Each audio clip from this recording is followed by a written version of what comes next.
खुश आमदीद साथियों, लाल रिमार्क्स के सीजन 2 के एपिसोड 2 में आज का जो मौजू है वो है बलूचिस्तान में बढ़ती हुई कोरोना वायरस की वबा जो है उसके हवाले से। इसकी ऑन ग्राउंड रियलिटीज क्या हैं और ऑफिशियल नैरेटिव क्या है हेल्थ केयर वर्कर्स, पेशेंट्स के पर्सपेक्टिव से।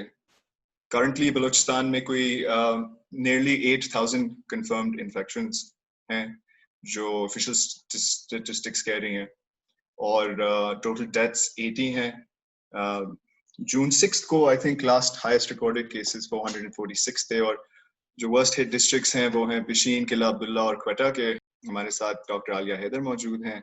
ये एक हेल्थ और क्लाइमेट एक्टिविस्ट हैं, और इनका ताल्लुक जो है वो वुमेन्स डेमोक्रेटिक फ्रंट और फ्रेंड्स ऑफ डॉक्टर्स से भी है, जो एक एड कैंपेन है। फिर हमारे पास डॉक्टर खैबर खान हैं, वो बोलान मेडिकल कॉम्प्लेक्स हॉस्पिटल में एक डॉक्टर हैं, post graduate resident medicine department में, और रफीउल्लाह काकर साहब हैं।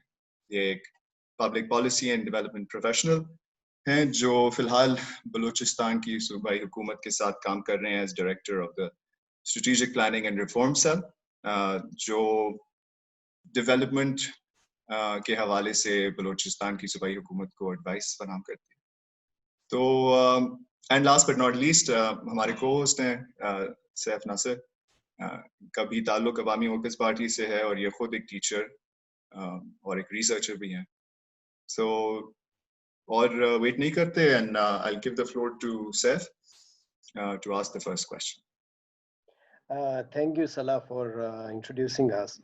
I think हम रफीउल्लाह काकर से स्टार्ट करते हैं क्योंकि उन्होंने जाना भी है, लेट हो रहा है। रफीउल्लाह का ताल्लुक किला अब्दुल्ला से भी है, जो I think one of the worst hit districts हैं। रफीउल्लाह, अगर आप बताएं कि इस वक्त आपके इलाके में क्या सूरत हाल है, ए एंड बी, चूंकि ये पैंडेमिक जो है ये या ये वायरस जो है वो पाकिस्तान में मोस्टली ईरान के थ्रू आया, that's the initial information we have.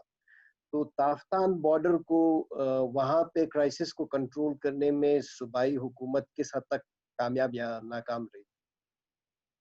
बहुत शुक्रिया सैफ, सलाउद्दीन, तूबा और आपके जो बाकी साथी है कि आपने ये डिस्कशन ऑर्गेनाइज की है इस इम्पोर्टेंट मौजू पे।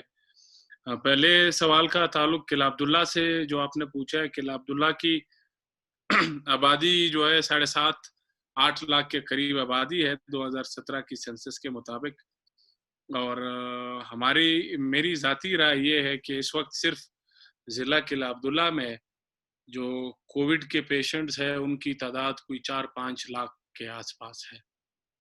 और वो मसलन मेरे जितने रिश्तेदार हैं, हमारी बड़ी एक्सटेंडेड फैमिली है, जितने रिश्तेदार हैं, मेरी बहनें जिन घरों में जिनकी शादियां हुई हैं, हार्डली कोई ऐसा घर है जहां से ये इतला ना आई हो कि वहाँ पे कोविड के सिम्टम्स आए हुए।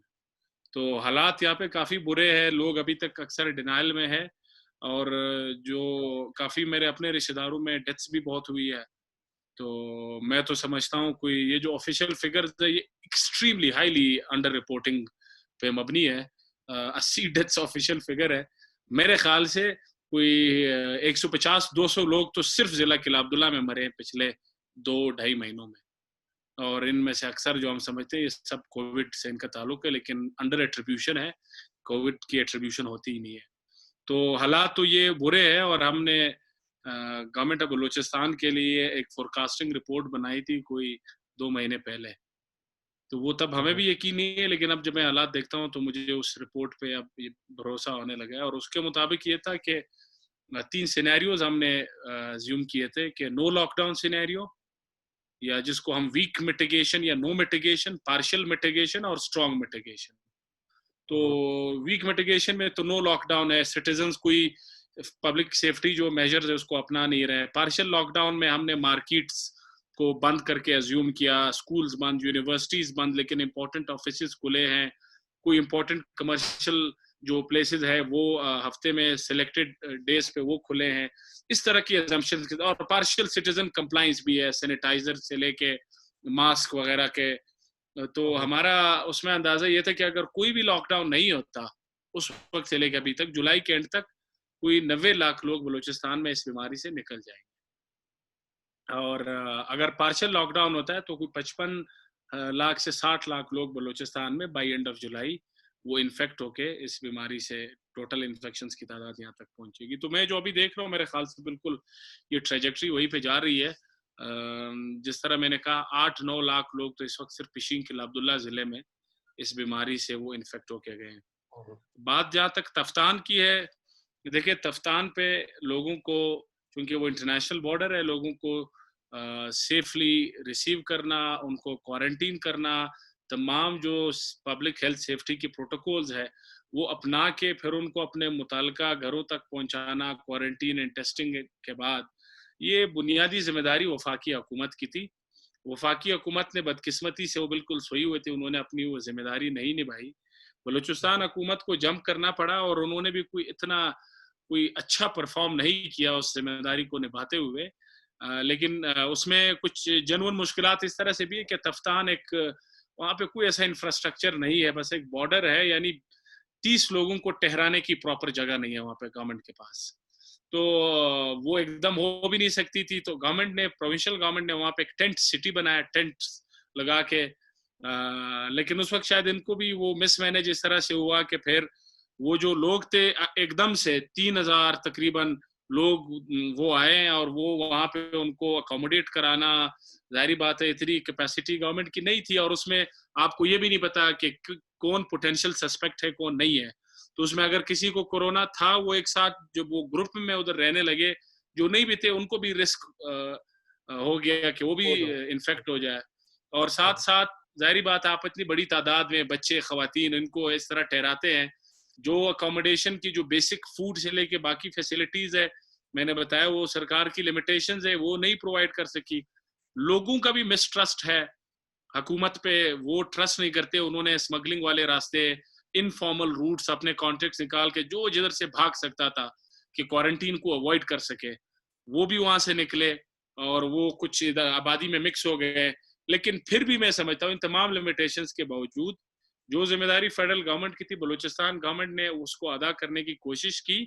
Although they did not do a great job, but उन्होंने मेरे ख्याल से ये काम तो किया कि जो एक एब्रप्ट एक्सप्लोजन या स्प्रेड होना था इस बीमारी को, उसको शायद थोड़ा सा कंटेन किया इन द वे कि उन्होंने इन सब लोगों को क्वारंटीन किया, आबादी में मिक्स होने नहीं दिया, अक्सरियत को 80% को तो 90% को तो उन्होंने कर लिया, और वो फिर अपने अपने प्रोविंसेस तक उनको सेफली उनको ट्रांसपोर्ट भी किया। तो ये मेरे ख्याल से उसकी एक मुख्तसर कहानी। तो रफ़ी, हमें ये भी देखने में आ रहा है कि अभी जो रिसेंट पीएसडीपी मीटिंग हुई थी जिसमें बलूचिस्तान के कुछ बजट्स के ऊपर उन्होंने कट्स लगाए थे या उसके जो हिस्सादारी है पीएसडीपी में, लेकिन होपफुली वो रिजॉल्व हो गया है। व्हाट आर दी चैलेंजेस जो आपको एडमिनिस्ट्रेटिव सतह पे नजर आते हैं कि जो सेंटर और पेरिफेरी के दरमियान हमेशा से रहे? क्या आने वाले वक्त में हमें मजीद कहा जाएगा कि आप या सूबाई हुकूमतें जो हैं वो अपने अखराजात वगैरह कम करें?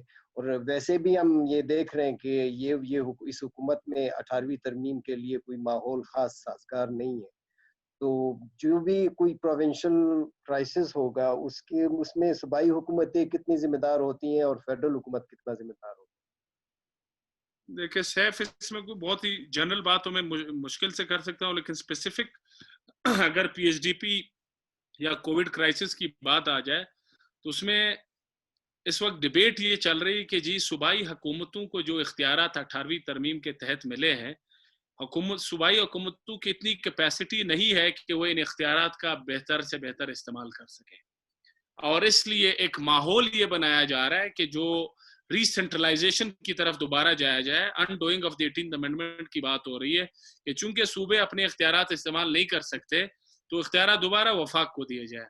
अगर हम इसका तज्जिया करें कोरोना के दौरान भी, कोरोना से हट के भी जो एविडेंस हमारे पास है, देखें दो बहुत बड़े इंडिकेटर्स है कैपेसिटी के, गवर्नमेंट की कैपेसिटी क्या है। मैं आपको दो मिसाल देना चाहता हूँ।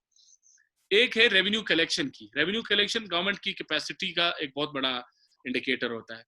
18वीं 7th एनएफसी अवार्ड में जीएसटी ऑन सर्विसेज, जो बड़े टैक्सेस में से एक बड़ा टैक्स जीएसटी ऑन सर्विसेज जो था, वो सूबों को ट्रांसफर किया गया है इसकी कलेक्शन। बलूचिस्तान के अलावा तमाम सूबों ने अपने प्रोविंशियल रेवेन्यू अथॉरिटीज या बोर्ड्स बनाए और वो जीएसटी ऑन सर्विसेज खुद कलेक्ट करने लगे। बलूचिस्तान ने 5 साल तक ये काम एफबीआर के थ्रू करवाया कि आप हमारे लिए कलेक्ट करें, अपने ऑपरेटिंग कॉस्ट डिडक्ट करके हमें बाकी पैसे दें। पिछले 3 साल से बलूचिस्तान ने भी अपना एक रेवेन्यू अथॉरिटी बनाया। तो बलूचिस्तान ने भी, बाकी सूबे तो छोड़े, तमाम सूबों ने डेमोन्स्ट्रेट किया है कि उन्होंने they did a better job than FBR. उनकी जो जीएसटी ऑन सर्विसेज से कलेक्शन है, जो एफबीआर की कलेक्शन थी उससे कहीं गुना ज्यादा है, यानी मोर देन डबल ट्रिपल है।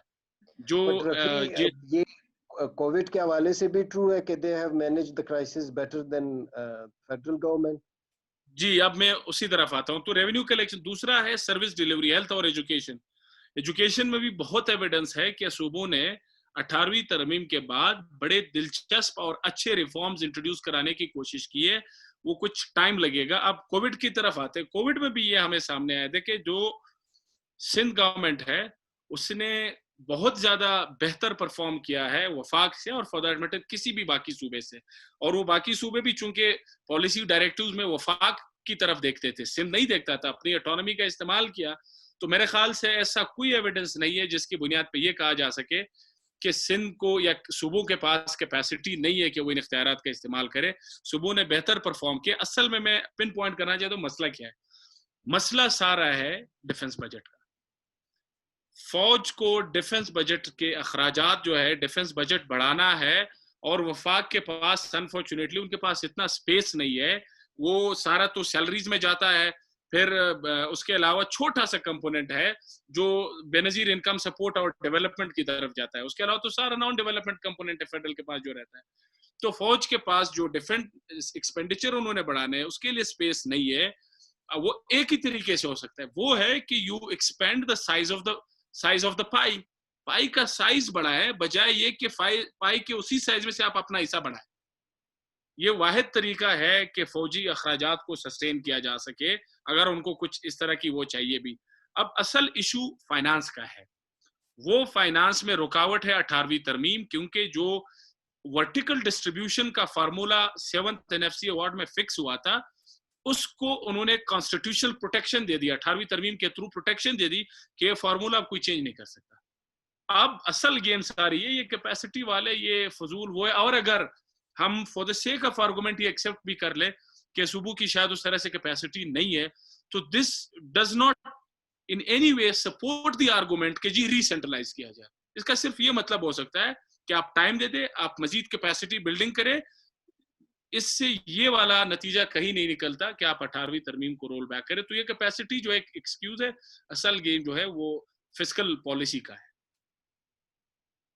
Just a short comment, do you think कि जो कोविड क्राइसिस से पहले 18 अमेंडमेंट के खिलाफ एक बयानिया बन रहा था, उसको एक सेटबैक मिला है या नहीं? And then we will be on to other speakers. मेरे ख्याल से तो मिला है। मेरे ख्याल से इवन मीडिया, अच्छा एकेडमिक सर्कल में तो पहले भी कोई जो 18th अमेंडमेंट के हवाले से बयानिया था उसकी सपोर्ट नहीं थी, लेकिन जो पॉपुलर मीडिया है उसमें जो थोड़ी बहुत बातें होती थी कोविड में, तो वो भी सारा नैरेटिव शटर हो गया, क्योंकि क्लियरली नजर आ रहा है कि वफाक या वफाकी गवर्नमेंट की नालायकी और सूबे और सिंध ने जिस तरह से करके दिखाया, तो मैं समझता हूँ वो उस बयानी को सेटबैक मिला। Thank you so much, Rafi, for joining us and enlightening us with your insight. Thank you very much. Salah? Thank you, Rafi. Let's move on. Doctor Ali, आपसे पूछेंगे कि आप अपने जो एक्सपीरियंस है उसके बारे में बात करें थोड़ा। Front line workers health care के जो हैं बलूचिस्तान में, उनका क्या एक्सपीरियंस रहा है, क्या उनको मुयस्सर है, क्या महरूमियाँ हैं, और गवर्नमेंट की जो इनिशिएटिव्स हैं वो कितने इफेक्टिव हैं। Thank you Lal remarks for having me. और इस पे हम डिस्कशन करते हैं। बलूचिस्तान का इशू तो बहुत कम लोग उठाते हैं, चाहे वो हेल्थ का हो या किसी भी क्राइसिस का। Thank you for that. दूसरी बात मैं ये करना चाहूँगी कि सिंस बलूचिस्तान की जो अवाम है और बलूचिस्तान के जो ट्राइबल वैल्यूज़ है वो जो है पंजाब और बाकी पाकिस्तान के बाकी सूबों से बहुत डिफरेंट है। तो हमारी गवर्नमेंट, चाहे वो हमारी फेडरल गवर्नमेंट हो या हमारे जो है हमारे बलूचिस्तान की गवर्नमेंट हो, उनकी बहुत सारे नेग्लिजेंस रही है इन सारे कोविड सिचुएशन में। क्योंकि जब हमारे बलूचिस्तान से तकरीबन 2000 से ज्यादा स्टूडेंट्स थे जो वुहान में थे, और उन्होंने दिसंबर में एक ग्रुप बनाया था जो वो गवर्नमेंट ऑफ बलूचिस्तान से बार बार अपील कर रहे थे कि उनको वुहान से वापस बुलाया जाए। तो उन्होंने और भी उसमें स्टूडेंट्स ऐड किए थे जो बिजनेसमैन थे और बहुत सारे लोग थे जो वुहान में उस टाइम कोविड के सिचुएशन में फंसे हुए थे। They were urging government of Pakistan to evacuate them, quarantine them, और जो भी सिचुएशन थी, और वो काफी डरे हुए भी थे, उनकी मेंटल हेल्थ भी बिल्कुल सही नहीं थी। तो बट हमारी गवर्नमेंट ने उस पर एक ब्लाइंड आई किया, उनके जो रिस्पॉन्सेज थे, उनके जो रिक्वेस्ट थे, बिल्कुल भी उस चीज को उन्होंने निग्लेक्ट किया। फिर जब कोरोना सिचुएशन पाकिस्तान में आई तो यही सेम नेग्लिजेंस देखा गया। हालांकि अगर यही हमारी गवर्नमेंट उस टाइम पे थोड़े से इस चीज पे ऊपर गौर करते तो वो इस चीज को समझ जाते हैं कि पाकिस्तान का जो 4 बॉर्डर्स है उनमें से एक चाइना भी है और इनके साथ तिजारती रास्ते भी हैं। तो पाकिस्तान एक बहुत ही वल्नरेबल स्टेट पे आ जाता है कि वो कोविड के साथ कोविड जो है पाकिस्तान में और स्पेशली बलूचिस्तान में आए। क्योंकि जब ईरान में एकदम से कोविड सिचुएशन हाई हो गया तब भी पाकिस्तान अलर्ट पे नहीं था कि they were sharing borders with India, with China और उसके साथ जो है ईरान। तो 2 बॉर्डर्स जो है वो जब शेयर कर रहे हैं 2 वल्नरेबल कंट्रीज के साथ जो जिसमें कोरोना केसेस और डेथ रेट इतना ज्यादा हो गया है, तो ये एक ऑटोमेटिक रिस्पॉन्स होना चाहिए था गवर्नमेंट की तरफ से कि वो उसी टाइम बॉर्डर शट कर देते और जो है और जितने भी एक्सपोर्ट इंपोर्ट है उनको बंद कर देते और इस चीज पे काफी गौर से वो काम कर सकते थे। बट नेग्लिजेंस की बात आती है तो वो फिर उन्होंने वही सेम अपना जो उनका हमारी गवर्नमेंट और हमारे जो फेडरल की तरफ से जो आता है कि आपने बिल्कुल भी इस चीज को सीरियस नहीं लेना, तो सेम चीज वही होती रही है। और बलूचिस्तान में भी यही सेम सिचुएशन चलती रही है क्योंकि बलूचिस्तान में ट्राइबल वैल्यूज है। तो यहाँ पे जब कोरोना का सिचुएशन आया तो उसको एक फिरकावाराना रंग दिया गया कि ओके जायरीन की तरफ से अगर कोविड पाकिस्तान में इंट्रोड्यूस हुआ है या बॉर्डर में तो वो बेहतर तरीके से उसको इन्वॉल्व कर सकते थे, बेहतर तरीके से वो क्वारंटाइन सेंटर्स बना सकते थे उसको। जो नरेटिव बिल्डिंग की बात हुई कि उन्होंने उस चीज को प्रॉपर तरीके से लोगों के सामने पेश नहीं किया गया क्योंकि हमारे लोगों में ऑलरेडी अवेयरनेस की कमी है। हमारे लोग जो है बहुत कम ऐसे लोग हैं जो एक्चुअल में रीड करते हैं, जो एक्चुअल में चीजें करते हैं, तो वो तो वही चीज बिलीव करेंगे जो उनको दिखाया जाएगा। तो जब इस चीज को एक सेक्टेरियन रंग दिया गया और लोगों को लगने लगा कि अच्छा कोरोना जो है एक सेक्टेरियन डिजीज है और वो जो है एक पेंडेमिक है जो एक मखसूस तबके के ऊपर आया है, तो वो उस चीज की वजह से जो है लोगों के अंदर एक बहुत सारी प्रॉब्लम्स होने लगी। चूंकि मैं खुद हजारा कम्युनिटी से हूँ, उन दिनों जब कोविड का सिचुएशन आया था, जब मैं लाहौर में कहीं से जाती थी, इवन बलूचिस्तान में भी अगर मैं कहीं पे जाती थी तो लोग मुझे भी कोरोना कह के बुलाते थे। तो एक जो रेसिज्म और एक जो एथनिक वॉर जो था वो तभी से स्टार्ट हो गया था क्योंकि हमारी गवर्नमेंट ने उसको एक अच्छे तरीके से हैंडल नहीं किया।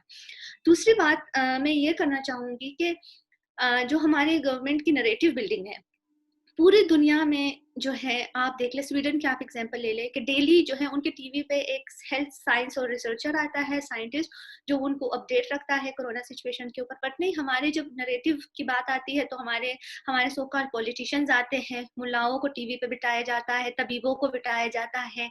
तो बहुत सारी जो है इस तरह की चीजें जो है गवर्नमेंट की तरफ से दिखाई जाती है।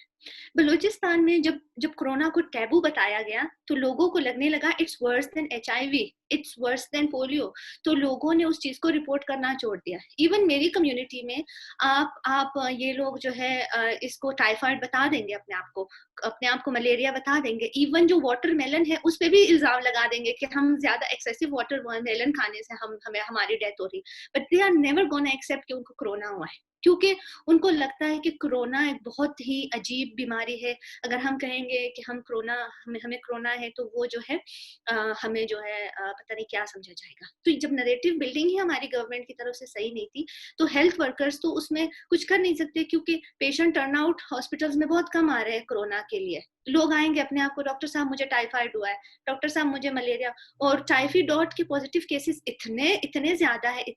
और जब हम चेस्ट एक्सरे देखते हैं तो उसमें proper sign and symptoms corona के हैं, बट अगर हम उनको बताएंगे कि नहीं आपको कोरोना है, तो उनको लगेगा कि डॉक्टर्स पैसे ले रहे हैं, पर पेशेंट डिक्लेयर करने के इनको 35,000 मिलते हैं, या पता नहीं इस तरह के जो एक नरेशन जो बिल्ड हुआ है लोगों के अंदर, ये सारा जो है गवर्नमेंट की तरफ से। दूसरा, मैं जो है खुद एक एक्टिव कैंपेन के साथ लिंक हूँ जो है फ्रेंड्स ऑफ डॉक्टर, जो जिसमें हम पीपीई जो है डिफरेंट बलूचिस्तान डिस्ट्रिक्ट्स में प्रोवाइड करते हैं। तो जब हम लोग ये सारी चीज़ें इस प्रोसेस से जा रहे थे, डिफरेंट हॉस्पिटल्स में हम गए, ये और जब हम हमारे बलूचिस्तान के डॉक्टर जो है सारे प्रोटेस्ट पे थे, जिनको काफी सीरियसली लिया गया और 3 दिन हालांकि उनको इम्प्रिजन भी रखा गया, तो बट प्रॉब्लम ये है कि उनको पीपीईज नहीं दे रहे थे। अगर पीपीईज डॉक्टर्स को नहीं मिलेंगे तो वो इलाज कैसे करेंगे? वो उनकी डिग्री तो उनके कोई प्रोटेक्टिव शील्ड तो है नहीं कि हाँ हमने एमबीबीएस की डिग्री ले लिया, हमने एमडी कर लिया है तो हम जो है हम इम्यून हो गए कोरोना से, हम एचआईवी से इम्यून हो गए, हम किसी भी बीमारी से इम्यून हो गए। तो पर्सनल प्रोटेक्टिव इक्विपमेंट जरूरी है। तो जब हम ये डिस्ट्रीब्यूट करने जाते हैं तो हमें पता चलता है कि हमारी तरफ, हमारे इलाकों में तो पीपीई पहुंचा ही नहीं है। बोलान डिस्ट्रिक्ट में जो है पीपीई नहीं पहुंचा है। अगर किला अब्दुल्ला में पीपीई पहुंचा है तो वो बहुत कम मिकदार में पीपीई पहुंचे हैं। वहाँ जो उनके डिफरेंट वार्ड्स को सपोर्ट नहीं कर रहे हैं, जो उनके लोगों तक नहीं मिल रहे हैं। दूसरा, जब ये तो एक प्रॉब्लम है कि पीपी नहीं मिले। दूसरा, एक हायरार्की का भी प्रॉब्लम है। हमारे जो ब्यूरोक्रेट्स हैं, हमारे जो ऊंचे पोजीशंस पे बैठे हुए लोग हैं, वो जो है पीपीई जो है लोगों को देते ही नहीं है। वो जो है पीपीई को रखते हैं अपने पास और अपने बच्चों को पहना देते हैं, पर डॉक्टर्स तक नहीं पहुंचते। तो जब हम डॉक्टर से इंक्वायर करते हैं कि आपको पीपीई मिली, तो कहते हैं प्लीज आपने पीपीई हमारे एमएस को नहीं देना है, आपने हमारे डीएमएस को नहीं देना है, आपने पीपीई हम डॉक्टर्स को देना है, क्योंकि फिर हम डॉक्टर्स अपने लोगों में डिस्ट्रीब्यूट करेंगे। तो आप इस चीज से अंदाजा लगा सकते हैं कि ना सिर्फ गवर्नमेंट की तरफ से लोगों में खौफ हिरास इतना ज्यादा हो गया है कोरोना की वजह से, बट हेल्थ वर्कर्स भी इससे इतने इफेक्ट हो गए हैं। एक और चीज मैं ऐड करना चाहूंगी, मिसमैनेजमेंट की। मैनेजमेंट बहुत गलत तरीके से हुए। बलूचिस्तान में 2 मेन टर्शरी केयर सेंटर्स है कोयटा में, एक है बोलान मेडिकल हॉस्पिटल और दूसरा है सिविल हॉस्पिटल। यहाँ पे दोनों में जो है मैन पावर भी है, यहाँ पे फैसिलिटीज भी है, but instead of making these 2 centres a quarantine centre, उन्होंने एक फातिमा जिन्ना सेंटर को क्वारंटाइन सेंटर बनाया जिसमें 50 बेड की कैपेसिटी है और आईसीयू में सिर्फ 5 पेशेंट आ सकते हैं। और दूसरा उन्होंने बना दिया शेख जायद हॉस्पिटल को, जो कि सरियाब रोड के एंड पे आता है, जहाँ पे लोगों की रसाई बिल्कुल नहीं है और वहाँ पे मैन पावर भी बिल्कुल कम है। अभी मेरे एक दोस्त है, वो है उधर सर्जरी डिपार्टमेंट में, और वो जो है he is the expert, but उनकी भी ड्यूटी लगा दी है शेख जायद में, और he is the only PGR in the surgery BMC में। तो अब वो डॉक्टर कहाँ जाए? He should be working in the surgery department here in BMC, or he should be working in the Sheikh जायद हॉस्पिटल, जो कि बहुत दूर है। और जैसे हमारी कम्युनिटी है वो सरियाब रोड, बहुत उनकी रसाई बहुत कम है, क्योंकि जो सेक्टेरियन वॉर पिछले 10-12 सालों से बलूचिस्तान में चलता रहा है, उसकी वजह से वो डर जाते हैं, नहीं जा पाते हैं। तो instead of making all those areas quarantine centre, वो इन दोनों एरियाज को बना सकते थे जहाँ पे बेड की भी कैपेसिटी है, मैन पावर की भी है, और उनकी बेहतर तरीके से हैंडलिंग इस चीज की हो सकती थी। दूसरा, हमारी जो फीमेल्स की तरफ हमारा रवैया है वो बहुत गलत है। नर्सेस को बिल्कुल भी नहीं मिलता पीपीई। आई डोंट नो कि नर्सेस बेचारों को हेल्थ वर्कर्स के उसमें क्यों नहीं काउंट किया जाता, हालांकि दे आर दी पर्सन जिनका सबसे ज्यादा डायरेक्ट कांटेक्ट होता है पेशेंट्स के साथ, क्योंकि आईवी उन्होंने पास करना होता है, ब्लड सैंपल्स उन्होंने लेना होता है, बहुत सारी चीज होती है जो सिर्फ नर्सेस करती है, तो उनको पीपीई बिल्कुल मुयसर नहीं है। इवन अगर मैं इसकी एक एग्जाम्पल दे दूं तो पंजाब में एक जिन्ना हॉस्पिटल के एक नर्स की मदर की डेथ हो गई कोरोना से, क्योंकि उनकी बेटी पॉजिटिव थी, उनके पास पीपीईज नहीं थे, तो वो पेशेंट को उनकी मदर को ट्रांसफर हो गया, क्योंकि उनकी मदर में कोमॉर्बिडिटीज भी ज्यादा थी और वो ज्यादा वल्नरेबल थी, तो she died of the corona. But यहाँ पे उस चीज को बिल्कुल भी नहीं सुना जाता। दूसरा, जो गायनी डिपार्टमेंट के जो डॉक्टर्स हैं, नर्सेज है, वहां पे भी पीपीई की प्रोविजन बहुत कम है। हालांकि गायनी डिपार्टमेंट, मेडिसिन डिपार्टमेंट और जो रिस्पिरेटरी की इमरजेंसी है, आजकल इन 3 वार्ड्स में सबसे ज्यादा रश होता है, क्योंकि डिलीवरीज होती है, और यहाँ पे पीपीई की प्रोविजन सबसे ज्यादा इम्पोर्टेंट है, क्योंकि आपको बिल्कुल भी नहीं पता होता कि कौन सा पेशेंट आपके पास किस कंडीशन के साथ आता है। तो अगर हमारे नर्सेस, डॉक्टर्स और फीमेल्स के साथ जब ये रवैया अगर बेहतर होगा, तो वो जो है मुझे लगता है हम इस चीज़ को ज़्यादा बेहतर तरीके से फाइट कर सकते हैं। बलूचिस्तान में डॉक्टर्स की भी कमी है। एक पेशेंट के लिए एक डॉक्टर 100 पेशेंट्स के लिए है। जो अलॉटमेंट होती है गवर्नमेंट जॉब्स की वो भी बहुत कम है। उसके अलावा पूरे पाकिस्तान में 5000 से ज़्यादा फॉरेन मेडिकल ग्रेजुएट्स इस टाइम जॉबलेस बैठे हुए हैं। तो वो उनको ना लाइसेंस इशू हो रहा है कि वो काम करें, ना उनको जो है कोई इस तरह की कोई उनके लिए कोई वॉलंटियर वर्क के लिए भी उनको फिलहाल के लिए कोई प्रोविजनल लाइसेंस नहीं दे रही कि वो वॉलंटियर करें। बट क्योंकि हमारी गवर्नमेंट को लगता है कि आप 4th ईयर स्टूडेंट्स को और फाइनल ईयर के स्टूडेंट्स को वो अलाउ कर रहे हैं वॉलंटियर करने के लिए, बट जो FMGs जिन्होंने 6 साल अपना कर लिया है, जिन्होंने अपने जो जैसे अभी थोड़ी देर पहले हमारी क्यूबा के बारे में बात हो रही थी, जो स्टूडेंट्स क्यूबा से ग्रेजुएट है, चाइना से, रशिया से और भी बहुत सारे, उनको मौका नहीं मिल रहा है काम करने का। और ये सब इसलिए हो रहा है क्योंकि वही फिर बात आ जाती है कैपिटलिज्म की। PMDC है, PMDC has to generate all those money out of इनके एग्जाम्स से, तो अगर वो इनको लाइसेंस दे देंगे फिर वो जो जनरेशन ऑफ ऑल फंड्स होता है फिर वो कहाँ से होगा। तो इस टाइम मुझे लगता है हमारी हुकूमत, चाहे वो फेडरल हो या चाहे बलूचिस्तान की हुकूमत हो, राइट नाउ वो जो है सिर्फ और सिर्फ अपने पर्सनल फायदे के लिए सोच रही है। इमरान खान से तो हमने उम्मीद छोड़ दी है क्योंकि वो हमें सिर्फ कहते हैं कि घबराना नहीं है, ऑल्दो उनके पास तो कोई और अल्टरनेट है नहीं। पूरे पाकिस्तान के हेल्थ के लिए आप देख सकते हैं कि बजट में कितना एलोकेट हुआ है, और जो है उसके अलावा डिफेंस को सबसे ज्यादा दिया गया है। तो मुझे लगता है ये पाकिस्तान को नो मैन्स लैंड बनाना चाहते हैं कि कोई भी ना रहे और बस ये लोग बॉर्डर्स को प्रोटेक्ट करते रहे। तो दैट्स ऑल, मैं यही सब कहना चाहूँगी। बहुत शुक्रिया आपका, आपने बहुत से एस्पेक्ट्स को टच किया। आई थिंक आइडेंटिटी के हवाले से आपने सेक्टेरियन पहलू, क्लास का पहलू जो है कि एक्सेस किसको है और किसको नहीं है, और फिर जेंडर का भी जो लेयर है कि जो एक्सपीरियंस है हेल्थ केयर वर्कर्स और पेशेंट्स दोनों का, सेक्टेरियन माइनॉरिटी से हो या ख़वातीन हो या क्लास की कोई डिफरेंस हो, तो उनका पूरा एक्सपीरियंस कोविड का डिफरेंट।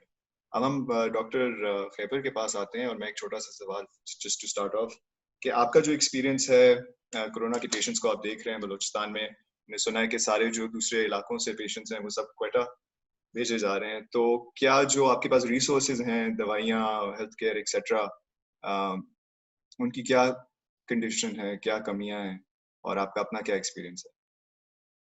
सबसे पहले शुक्रिया सैफ का और सलाउद्दीन। मैं चूंकि कल रात को मेरी ड्यूटी थे, मैंने सैफ को बताया था कि मैं ड्यूटी पे हूँ। तो अभी इशू ये हो गया कि लोग बहुत वायलेंट हो गए हैं जो अटेंडेंस पेशेंट के साथ आते हैं। कल रात को मेरे साथ मतलब एक ही रात में 2 दफा इशू हुआ है। क्या इशू क्या है कि उन्होंने फेसबुक पे ये न्यूज़ सुन ली है कि डॉक्टर्स को इंजेक्शन लगाने पे $35,000 मिल रहे हैं, वो ये इंजेक्शन लगाएंगे तो आपका पेशेंट मर जाएगा और साथ में डॉक्टर को पैसे मिलेंगे। तो कल मैंने सिर्फ डॉक्टर आलिया को मैं वो बताता हूँ, मैंने डेकाड्रोन एक इंजेक्शन आता है जो स्टीरॉइड्स आम जुबान में हम कहते हैं, वो मैंने लगाया था ताकि उससे मतलब BPI हो जाती है, इन्फ्लेमेशन कम होता है। तो एक पेशेंट को मैंने लगाया, उन्होंने कहा कि आपने हमारे पेशेंट को कौन सा इंजेक्शन लगाया, ये आपने मार दिया है। उसके बाद उस पेशेंट का जो सैचुरेशन था वो 50 से भी बिलो था। नॉर्मली वो 90 तक होता है, उस पेशेंट का 50 से भी बिलो था। अनफॉर्चुनेटली वो पेशेंट तो एक्सपायर हो गए। उनके बाद वो वायलेंट हुए, उन्होंने मुझे गालियां भी दी। बाद में मुझे ये करना पड़ा, मैंने जो इंजेक्शन का वायल था मैंने उनको दे दिया था। मैंने कहा आप ये ले जाए, आप घर ले जाए, जिस डॉक्टर को दिखाना है, जिसको भी दिखाना है आप ये ले जाए, उनको बता दे कि इससे डेथ होती है या नहीं। तो मतलब सिचुएशन यहाँ तक पहुंच गई है। बाकी इशू ये है कि जो आप उसके मेडिसिन के हवाले से पूछ रहे हैं, मेडिसिन कोई नहीं है अवेलेबल। इसका एक फायदा मुझे ये हुआ, जो मेडिसिन मैंने इनको बाहर से मंगवाई है वो मैंने इनको कहा था कि ये देखो मैंने आपको खुद बोला है कि आप जाके मेडिकल से लेके आओ, आपने वही मेडिसिन लेके आई, मैंने वही लगाई है। मैंने अपने तरफ से या मैंने वार्ड की तरफ से कोई नहीं लगाई। तो जो मेडिसिन आप बाहर, ताकि वो उनके पास एविडेंस हो ना कि जो मेडिसिन है वो बाहर से आई है। तो कल रात को मेरे साथ अनफॉर्चुनेटली ये भी इशू हुआ कि IV कैनुला भी नहीं था हमारे पास। बाकी वो आप ये मतलब लाइफ सेविंग ड्रग्स की बातें तो छोड़े, सिर्फ IV कैनुला भी हमारे पास नहीं था। और रही बात हमारे जो BMC में एक ही ICU है जो डॉक्टर्स ने अपने एफर्ट से बनाई है, जो यंग डॉक्टर्स ने जो हमने जो डंडे खाए थे उसके बाद हमें 5 वेंटिलेटर्स मिले, उनमें 7 बेडेड हमने ICU बनाई है। वो 7 बेडेड ICU अब बढ़ चुकी है, आहिस्ता आहिस्ता हमारे वार्ड वो बढ़ रहे हैं। तो सिचुएशन अच्छा, वो टर्शरी केयर के हवाले से मैंने बात करनी थी। इशू ये है कि जो हेल्थ सिस्टम है उसमें टर्शरी केयर, फिर डिस्ट्रिक्ट लेवल पे एक हॉस्पिटल होता है और फिर बेसिक हेल्थ यूनिट होता है। तो जो आसपास के, अगर आप बीमार हो जाओ तो आपके जो आसपास का बेसिक हेल्थ यूनिट है आपने उधर जाना होता है। अगर वहाँ पे कोई इलाज ना हो फिर आपने टर्शरी केयर यूनिट जो डिस्ट्रिक्ट लेवल पे जो हॉस्पिटल है उधर जाना होता है। अगर आप डिस्ट्रिक्ट लेवल पे भी आपका भी नहीं होगा। तो जो पेशेंट हमारे पास मेडिसिन वार्ड में डायरिया और कॉन्स्टिपेशन के पेशेंट आ जाते हैं। सिंपल उनको पेन हो रहा होता है, वो आ जाते हैं कि डॉक्टर साहब हमें ये प्रॉब्लम है। तो टर्शरी केयर यूनिट में हमें कैंसर के हवाले से या मेजर जो इंजरीज होती है या रोड साइडेड एक्सीडेंट्स, उसको हमने वो करना होता है। मगर अनफॉर्चुनेटली हमारे पास वो पेशेंट्स आते हैं जो बेसिक हेल्थ यूनिट्स या DHQs में जो ट्रीट होना होता है वो हमारे पास आते हैं। तो ये इश्यूज है बलूचिस्तान में। खैबर, आपसे ये पूछना था, चूंकि अभी आप ICU में भी जो कोविड के पेशेंट्स के लिए ICU बनाया गया उसमें आपकी ड्यूटी है, ये बताएं कि वर्कलोड कितना है। हमने ये सुना है कि बलूचिस्तान में एक ही सेंटर है जहाँ पे सूबे भर के तमाम मरीजों को वहाँ पे क्रिटिकल मरीजों को लाया जाता है, ट्रीट किया जाता है। और दूसरा ये कि जो आप कह रहे हैं कि हमारे पास कैनुला तक नहीं है, तो जो ICU में फिर मरीजों के आने का क्या फायदा है या उनको क्या फैसिलिटीज प्रोवाइड की गई है? एंड उसी हवाले से कि डॉक्टरों को कौन सी फैसिलिटीज, क्या PPEs अवेलेबल है, प्रॉपर इक्विपमेंट्स हैं आपके पास इस चैलेंज को डील करने के? अच्छा, PPEs के हवाले से कल रात मैंने ड्यूटी की है, मैंने विदाउट PPE ड्यूटी की है। मेरे पास सिर्फ सिंपल ग्लव्स थे और एक मास्क जो पीछे लटका होगा, ये मास्क मैंने पहना हुआ था। लाओ जी प्लीज गो ऑन। लाओ। अच्छा, तो ICU में जब हमने स्ट्राइक किया तो उसके बाद हमें 5 वेंट्स BMC को मिले थे जो हमारे पास अभी भी है। तो इसके अलावा बहुत से इक्विपमेंट्स आ रहे हैं, मेडिसिन के अलावा इक्विपमेंट्स आ रहे हैं, क्योंकि अगर आपको पता हो तो उसमें परसेंटेज वगैरह का वो इशू होता है। और वर्कलोड तो ये कि जो ICU, मैंने कल रात मैं चूंकि ICU में होता हूँ, मैंने कल रात खुद देखा था कि ICU में हमारे 7 बेड्स है, उसमें 5 वेंटिलेटर्स है, वो ऑक्युपाई हो चुके हैं। और जो पेशेंट का फ्लो है टुवर्ड्स मेडिसिन या आप जनरल OPD, वो भी बहुत ज्यादा हो चुका है। और पेशेंट वो रेजिस्टेबल भी, अगर आप उनको कहो कि यार ये कोरोना है, अभी कल रात जो मेरा पेशेंट एक्सपायर हुआ था, वो पेशेंट प्रीवियस TB की हिस्ट्री थी उनको। तो जब मैंने उनका सैचुरेशन देखा, एक्सरे देखा, तो मुझे वो साइन ऑफ सिम्टम्स कोरोना वाले, मैंने उनका कहा कि ये कोरोना है, तो वो सब बोल रहे थे कि नहीं नहीं कोरोना नहीं, कोरोना नहीं, कोरोना नहीं है। तो यहाँ पे मतलब अभी पेशेंट को समझाना भी हमारे लिए मुश्किल हो गया है।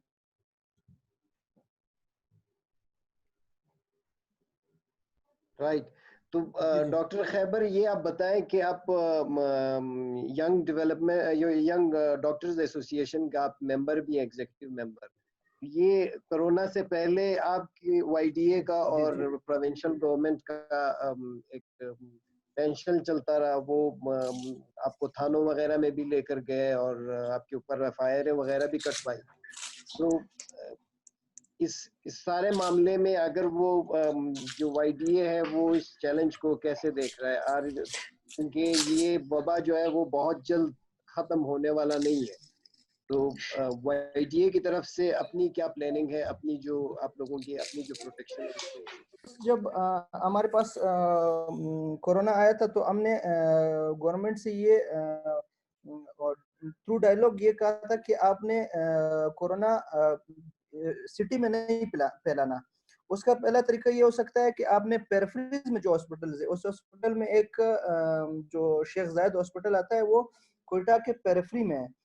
वजह ये थी कि आप अगर स्टैटिस्टिक्स उठा ले तो बीएमसी में पर डे 3000 पेशेंट्स आते हैं, तो 3000 पेशेंट्स के साथ अगर एक अटेंडेंट हो तो 6000 हो जाते हैं, और इसी तरह सिविल में 5 to 7000 पेशेंट्स डेली आते हैं, और उनके साथ अगर एक अटेंडेंट आप गिन ले तो अराउंड अबाउट कोई 10,000 जो पॉपुलेशन या पब्लिक वो एक जगह इकट्ठी होती है।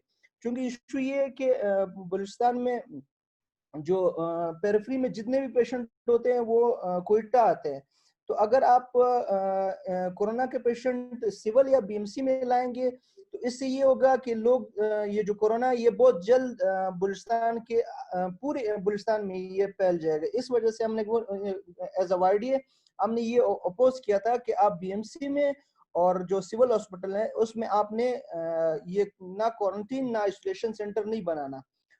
बाद में जब चूंकि अभी कोरोना पूरे बलूचिस्तान में फैल गया है तो अभी हमने ये कर दिया कि हम जो सिविल हॉस्पिटल है और बीएमसी में हमने ये फैसिलिटीज खुद बनाई है। रह गई बात इसके अलावा एक पॉइंट मैं ऐड करता हूं कि आपने YDA के हवाले से YDA की जो फर्स्ट मीटिंग में ये सजेशन थी, डॉक्टर आलिया ने भी एक पॉइंट रेस किया कि 5000 हमारे एक वो डॉक्टर्स है जो फॉरेन ग्रेजुएट्स है जो चाइना, क्यूबा, बांग्लादेश वगैरह से आए हैं, वो विदाउट लाइसेंस वो घरों में बैठे हुए। इसी तरह जो मैं बलूचिस्तान की बात करता हूँ, कोयटा में अबाउट 1000 ग्रेजुएट्स है जिन्होंने ऑब्जर्व किया है, जिनके पास लाइसेंस है वो घरों में बैठे हुए हैं, उनको फैसिलिटी या उनको जॉब्स प्रोवाइड नहीं की जा रही है। अभी रिसेंटली हमने जॉब्स क्रिएट भी किए हैं, तो पिछले 2 महीनों से वो कागजी कार्रवाई हो रही है मगर वो कमीशन तक नहीं भेजी जा रही है। मैं आपको एक मतलब वही मिसाल देता हूँ जिसकी मैं प्रूफ भी मेरे पास पड़ा हुआ है। वो जो SNGD डिपार्टमेंट से हमारा फाइल रिजेक्ट हुआ, और फाइल क्यों रिजेक्ट हुआ, उसमें ये कहा था जो हेल्थ सेक्रेटरी का उसका स्टैंप नहीं लगा है। अब आप खुद सोचे कि हेल्थ सेक्रेटरी का स्टैंप जो मतलब अगर आप किसी छोटे सेक्शन ऑफिसर का स्टैंप होता तो बंदा मान लेता कि यार उसका स्टैंप नहीं लगा। अभी इधर हेल्थ सेक्रेटरी का स्टैंप नहीं लगा, और इस हेल्थ सेक्रेटरी के स्टैंप के ना लगने की वजह से हमारे जो जॉब्स है जो 1000+ डॉक्टर्स लगने थे वो 2 महीने या 3 महीने वो लेट हो गया। किस चीज की वजह से? सिर्फ एक स्टैंप लगने की वजह से लेट हुआ है। इसके अलावा जो डॉक्टर आलिया ने भी बताया कि ये जो टाइफाइड या जो विडाल टेस्ट होता है ये सिर्फ आप अपना भी कराओगे पॉजिटिव आएगा और सलाउद्दीन करवाएगा वो भी पॉजिटिव आएगा। और जो IgM IgG करवाते हैं बहुत से डिजीज में पॉजिटिव आ सकता है। तो यहाँ पे पेशेंट्स टाइफाइड का टेस्ट करवा के हमारे पास आ जाते हैं, और उसके आगे जब हम बोलते हैं कि भाई आप कोविड का टेस्ट कराओ तो वो बोलते हैं कि भाई आप मतलब हमें वो एक लेबल लगा रहे हैं। मेरे पास एक पेशेंट आया था, उनकी वालदा को डायबिटीज थी, मतलब उसके अलावा हाइपरटेंसिव थी। मैंने जब सैचुरेशन चेक किया तो बिलो 70 था। मैंने कहा कि ना डायबिटीज में ना हाइपरटेंशन में ये इशू नहीं होता, आप जाके इनका कोविड करवाएं। तो थोड़ी देर बाद वो जो बंदा लेके आया था उसने कहा कि डॉक्टर साहब मेरे सर पे दर्द है, आपने सर पे दर्द है मुझे कुछ दें। ऐसा ना करना कि जैसे मेरे वालदा को आपने वो लेबल लगा दिया है वो मुझे भी लगा दिया, मुझे सिर्फ आप मुझे मेडिसिन दे दे। तो ये इश्यूज है कोयटा में। लोग टाइफाइड का टेस्ट करवा के आ जाते हैं और कहते हैं कि भाई हमें मतलब कोरोना के कोई साइन और सिम्टम्स नहीं है, और वो हमें आप वो इलाज दे दीजिए इसके लिए, टाइफाइड के लिए। Thank you so much, Dr. Khaibar. Salah, do you want to ask anything? जी मैं ये पूछना चाहूंगा कि आपको क्या लगता है कि मतलब what is the way out, क्या हाल होना चाहिए? मुझे पता है कि वो गवर्नमेंट के हवाले से भी एक हेल्थ केयर पैकेज आया है और फिर कुछ डिजिटल पुश भी आया है कि एहसास प्रोग्राम एंड गवर्नमेंट बलूचिस्तान का नया बजट जो है वो ज्यादा हेल्थ केयर पे फोकस होगा और एक टेली मेडिसिन इनिशिएटिव भी गवर्नमेंट बलूचिस्तान ने भी लॉन्च किया है। तो क्या ये जो नया डिजिटल इनिशिएटिव्स हैं ये क्या सब्स्टिट्यूट हैं एक्चुअल मेडिकल इंफ्रास्ट्रक्चर के? और आपको क्या लगता है कि जो बस फाइनली कि जिस खस्ता हाल में अभी बलूचिस्तान का हेल्थ केयर इंफ्रास्ट्रक्चर है, क्या इस वबा के बाद वो बेहतर हो सकता है? सलाउद्दीन, मैं आपको एक वो बताता हूँ कि अभी भी जब आप बलूचिस्तान का बजट उठाएंगे तो जो हेल्थ का बजट है वो आई थिंक इन बिलियंस है। एग्जैक्ट फिगर मुझे नहीं पता, इन बिलियंस है। तो वो आप अगर मतलब मुझे नहीं पता कि विल का मसला ही है क्या है। और मतलब एज अ हेल्थ प्रोफेशनल मेरा तो ये सजेशन है कि लोगों से कि अगर आपको ये अलामत है और आपका सेचुरेशन और आपका फीवर बहुत ज्यादा होता है तब आप हॉस्पिटल की तरफ जाए। उसके अलावा आपको हॉस्पिटल जाने की जरूरत नहीं। हो सकता है आपको कोरोना ना हो, आप हॉस्पिटल जाने के बाद आपको हो जाएगा। और साथ में सोशल डिस्टेंसिंग, हाथ धोना, और इसके अलावा अगर आप घर के बाहर कोई काम नहीं है तो आपको जाने की जरूरत नहीं होनी चाहिए। तो ये चीजें अगर हम कर सकते हैं तो ये हमारे हेल्थ जो प्रोफेशनल्स हैं उन पे भी बोझ नहीं पड़ेगा और गवर्नमेंट पे भी बोझ नहीं पड़ेगा। डॉक्टर आलिया, आप अगर कुछ इनपुट देना चाहें। हाँ जी, मैं ये कहना चाहूंगी कि बजट जो एलोकेशन हुई है बलूचिस्तान की और वो कह रहे हैं कि बलूचिस्तान की हेल्थ पे ज्यादा फोकस होगा, तो आप इस चीज को देख लें कि बलूचिस्तान को जो बजट ओवरऑल मिला है वो गिलगित बल्तिस्तान और कश्मीर से कम है। तो अब आप इस चीज से अंदाजा लगा लें कि वो कितना इस चीज को सीरियस ले रहे हैं हेल्थ केयर को। हालांकि बलूचिस्तान जो है बॉर्डर शेयर करती है, एज मैंने पहले भी मेंशन किया था, चाइना और ईरान के साथ। तो हमारे बहुत ज्यादा ही बलूचिस्तान में जो है चांसेस ज्यादा है कोविड पेशेंट के, और ऑलरेडी कोविड पेशेंट जो है बलूचिस्तान में कंपैरेटिवली दूसरे सूबों के ज्यादा है, क्योंकि जो पेशेंट्स जो है पेशेंट की रेशो होती है पॉपुलेशन के साथ। बट बलूचिस्तान की पॉपुलेशन कंपैरेटिवली कम है दूसरे प्रोविंस से, बट यहाँ पे पेशेंट रेशो को अगर हम कंपेयर करें पॉपुलेशन के साथ तो वो बहुत ज्यादा है, जिसकी वजह से ये कह सकते हैं कि हर एक घर से एक कोविड पेशेंट आ रहा है। इवन अगर मैं अपनी कम्युनिटी की एग्जांपल दे दूं तो हमारे एक इलाके में दिन के 10 इमाम बारगाह में ऐलान होता है कि पेशेंट की डेथ हो गई, और कोई भी उस चीज को ये कोविड की तौर पे लेना बिल्कुल भी गवारा नहीं करता है। तो अगर हुकूमत कह रही है कि वो जो है अगर हेल्थ केयर पे जो है सारा फोकस रखेंगे और बलूचिस्तान की हेल्थ केयर पे और जो है बजट में, तो वो आप इसकी सीरियसनेस जो है बजट एलोकेशन से ही देख सकते हैं कि वो कितना सीरियस ले रहे हैं इस चीज को। हमारे लोग जो है ऑलरेडी बलूचिस्तान का बजट कम है, उसमें हायर एजुकेशन भी आता है, उसमें जो है हेल्थ भी आता है, और उसमें जो है क्या यहाँ पे जो दूसरी चीजें है वो भी आता है। बट क्योंकि हम इस टाइम क्राइसिस के सिचुएशन में है, तो इस टाइम पे अगर बजट में कमी होगी तो वो हमारे लिए बिल्कुल भी जो है सेफ नहीं है राइट नाउ। तो हमें और बजट चाहिए, हमारे हॉस्पिटल्स में और वेंटिलेटर्स चाहिए, और वेंटिलेटर्स से ज्यादा हमें वेंटिलेटर्स रन करने वाले चाहिए, जिनको वेंटिलेटर चलाना आता हो, जिनको क्योंकि मैं खुद चाइनीज ग्रेजुएट हूँ, तो हमें प्रॉपर स्पेशल ट्रेनिंग दिया जाता था कि आपने वेंटिलेटर कैसे रन करना है ये, और किस तरह से पेशेंट्स आते हैं, हर 2 सेकंड के बाद आपको बहुत सारी डिटेलिंग देखनी होती है जब आप एक वेंटिलेटर रन करते हैं। तो मुझे नहीं लगता है कि जो बजट ऑलरेडी इशू हुआ है उसमें जो है हम उसके साथ जो है कोविड क्राइसिस को फाइट कर सकते हैं बलूचिस्तान में स्पेशली। कि जो न्यू मेडिसिन आई हुई है आजकल हमारे न्यू फार्मास्यूटिकल्स कंपनी में, टॉक्सिलोजुमाब के नाम से एक मेडिसिन आई है जिसकी काफी एफिकेसी बहुत ज्यादा है। पेशेंट्स को जब वो देते हैं तो उससे उनकी जो है उससे जो कोविड पेशेंट है, जो स्पेशली जो पेशेंट्स वेंटिलेटर्स पे है, उनकी जो है रिकवरी में थोड़ी बेहतर हो रही है। पर बलूचिस्तान में टॉक्सिलोजुमाब मेडिसिन बिल्कुल मिल ही नहीं रही है।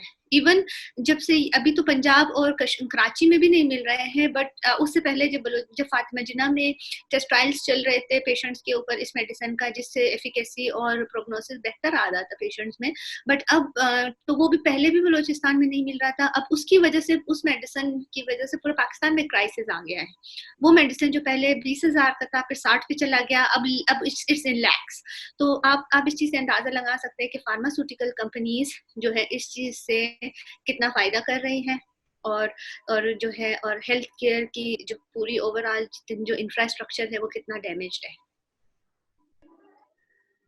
Thank you, Dr. Alia and Dr. Khaibar. Salah, do you want to ask anything or should we? No, I just wanted to add a comment कि I think connectivity के भी issues हैं बलूचिस्तान में, और बहुत बड़े distances हैं, और बहुत deprivation है, और अभी हम education में भी ये देख रहे हैं कि बहुत से लोग protest कर रहे हैं कि इंटरनेट की रसाई और 3G 4G इस तरह की चीजें जो वो नहीं है. So more appropriate interventions I think will help more so. Questions कोई नहीं है? Really, over to you, sir.